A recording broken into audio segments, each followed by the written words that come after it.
దేవుడి యందు నిలిస్తే దేవుడు మన యందును నిలుస్తాడని చెప్పారు.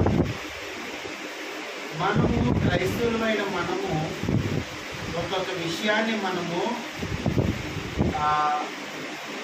మన యొక్క విషయం మన యొక్క సహవాసంలో లేదు. ఏ ఒక విషయం అంటే దేవునితో సహవాసం కలిగి జీవించడం క్రైస్తవులకి అని మనకి ఈ మధ్య చాలామంది క్రైస్తవులు కోల్పోతూ ఉన్నారు.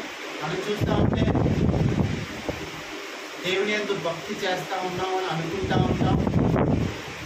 దేవునిలో స్తుతించడం, దేవునిలో మహింపరుస్తూ ఉంటాం. నామకార్థంగా మనం అనేక విషయాలు, అనేక క్రియలు దేవుని పట్ల మనం చేస్తాం.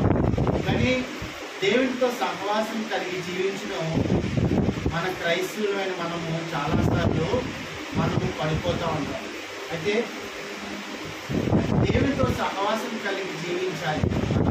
దేవునితో సహవాసం కలిగి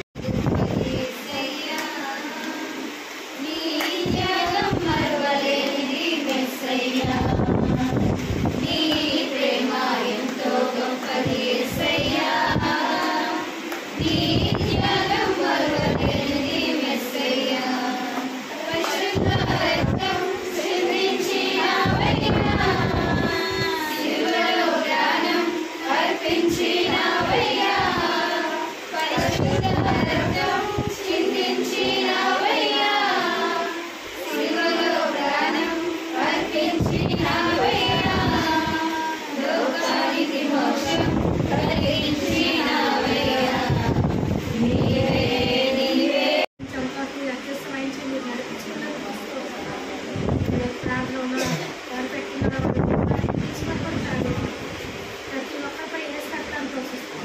మహిమాదంతా తెలిసి పశునామం లేకున్నా